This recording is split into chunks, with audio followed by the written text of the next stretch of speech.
Hello everyone and welcome back to the Skift India Travel Podcast. I know it's been almost 3 months since our last episode, but I'm excited to be back here with you all.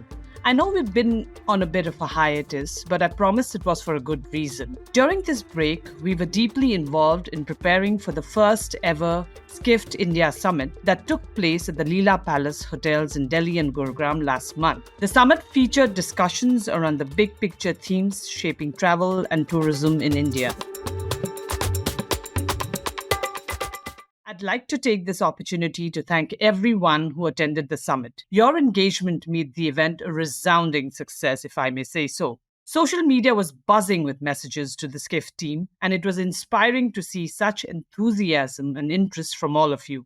Now, let's dive into this episode of our podcast, which is dedicated to recapping the highlights and key takeaways from the Skift India Summit. We will also revisit some of the discussions and share some of the thought-provoking quotes and perspectives from our speakers. Now, one of the speakers that I was most keen to hear from was Ritesh Agarwal, the founder and group CEO of Oyo. During his conversation with Skift founder and CEO Rafat Ali, Agarwal addressed the question on Oyo's most anticipated IPO launch. Now, here's what Ritesh had to say. Look, I think from our IPO perspective, in 2021, we considered, or 2022, in that range, we considered a public offering.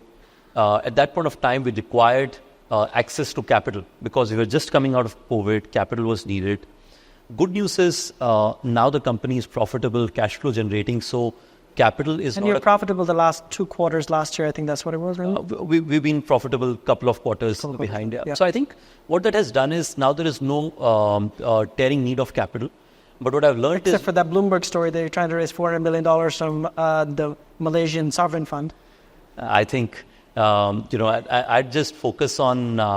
look, my view is that at this point of time, we don't need access to capital from either of the public markets or the private markets. Currently, our focus is just delivering good earnings results and so on. Our board is, of course, keeping a very close eye in the public markets. I think the Indian public markets, especially for hotel companies, have done really well. Yeah. At the same time, I think, when we see opportunities ahead of ourselves, you may have seen that 2 months back, we paid down almost $200 million of our debt through both cash in hand as well as the cash that our company had generated. So we will continue to delever. Our continued job is that we generate more cash, delever, make sure that shareholders have great returns. Whenever the board feels that the markets are right for them to consider public offering, we will be ready to go out. And while on the topic of trying newer things, Agarwal also spoke about why Oyo, which so far had mostly been operating in the budget hotel space, is now looking to go upscale. So look, I think what we're seeing is we see India, of course, as a home market, and hence our ability to experiment and try newer things is easier. The Indian customer is rapidly evolving. The per capita income is growing in a speed like never before. Right. The recent results came out. India is the fastest growing major economy in the world, growing by almost 8.5% GDP rate. So our view is that fundamentally the same customers who are spending $30 today would like to spend $50 or $60 in some years. And the same customers who are spending $50 today would like to spend $100 or $200 in the years to come. Doesn't mean there'll be not new customers who will spend $30. There will be those. But we think that in India, there's an opportunity to upscale because a lot of our current owners are getting these upmarket hotels and our current customers are wanting to go and stay in these. Also, on a personal note, I really enjoyed my conversation with Air India CEO Campbell Wilson. Talking about the big turnaround for the Indian full-service carrier, Wilson spoke about how the average age of employees has come down from 54 years to 34 years after the Tatas took over India's flagship carrier in 2022. Now, in terms of people, there had been no recruitment of non-fly people for 15 years. The average age was 54 with a retirement age of 58. We've been able to inject a whole bunch of new people into business by necessity, but also for their competency, and bring the average age from 54 down to 35. Well, so many of them, average age of 54 going to 58, many of them are retiring every month to the extent that we've tried to help people with this transition, because transitioning from government way of working to private sector way of working is traumatic for people sometimes. And so we'd offer people voluntary retirement, and a couple of thousand people have taken that.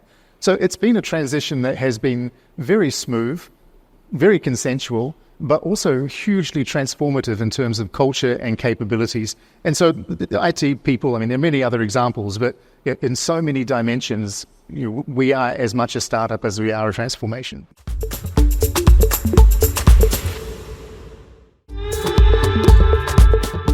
Now, it's no wonder that Wilson likes to call the 92-year-old airline a startup. Here's what he had to say about the thought behind it. Well, I've described it as a startup because really it had decades of underinvestment.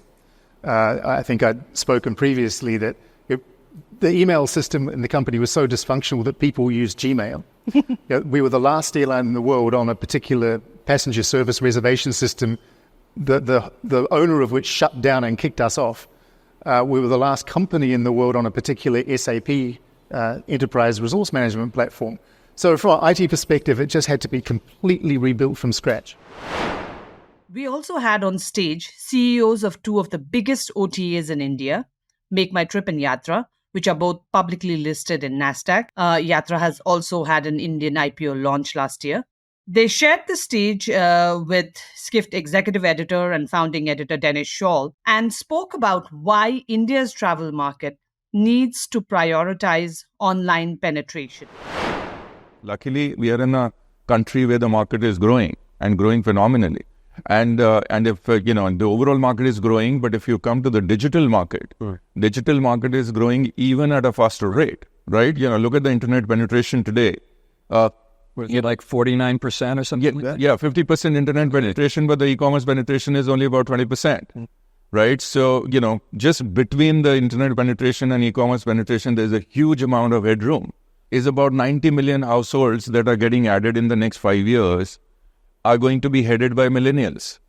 Now, millennials who were born in liberalized India, and the buying behavior, the predominant buying behavior is online, right? So you can see, from an online penetration standpoint, digitization standpoint, if you look at in the country as a whole, there's a huge amount of push. We didn't talk about, this was basically working with the partners and saying that you can book at zero and you can cancel 24 hours in advance if you want to. So there was a nuanced sort of approach that we had taken out here to obviously grow the hotel business, because there was a huge opportunity. There still is a huge opportunity because the online penetration for the hotel segment relative to the flight segment is much, much lower today, whether it is domestic or international hotels. To me, enterprise is where consumer travel was maybe about 10, 12 years ago from an online penetration point of view.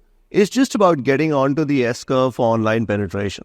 So the focus is in terms of growing and going deeper into the market rather than getting into a head-on battle, which then makes it a zero-sum game.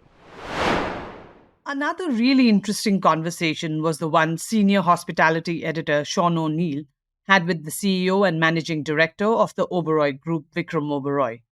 During this discussion, Oberoi spoke about how the hotel group's quest to be the best, mind you, and not the biggest, makes it focus on quality and invest in employee growth. I think our focus really is not to be the biggest. That's not the playing field in which we play. And our focus is really to be the very best. And again, if I look at our key stakeholders, to offer the best service to our guests, both meaningful and personalized attention given from the heart of our people, and at least our belief, and probably supported by data as well, is that guests, number one, appreciate that and are willing to pay a premium for that. So I think that's very important for us. And for our colleagues also, we invest huge amounts of money for the size of organization that we are on learning and development. We have the Oberoi Center of Learning and Development. And in order for us to attract the best talent, the best way to do that is to give people a strong foundation that allows them to grow within Oberoi or outside of Oberoi. So we're very proud of the investments we make in human talent, and that allows us also to attract the best talent as well. So I think that gives us a very strong foundation to really provide exceptional levels of service and really to be the very best we can. Talking about future plans, the Oberoi's top boss also spoke about the company's vision for 2030, highlighting the focus on smaller hotels. And our vision for 2030 is to expand both the Oberoi brand and the Trident brand.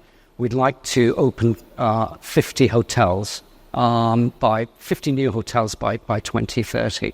So that's what we all focused on delivering. And some of the hotels will be smaller. One of the things that we're working on is, and we've got an internal name for it, which is Oberoi Nature. That won't be the final branding, but these are smaller hotels in beautiful locations, have a strong sense of place, and all our research on guests tell us that is something that they would deeply value. I know that was a very short recap of what happened on stage on March 20th, but I'm glad that I got to share with you some of the discussions that we had on stage. Do let me know if you'd like to hear more from the discussions at the Skift India Summit, and do share some of your favorite moments from the event. Thank you once again for tuning in. I'm really thrilled to be back behind the mic and look forward to exploring more exciting topics with you in the episodes to come. Stay tuned for more insights, interviews, and discussions on all things travel and tourism. Thank you very much. This has been the Skift India Travel Podcast. Thank you for listening.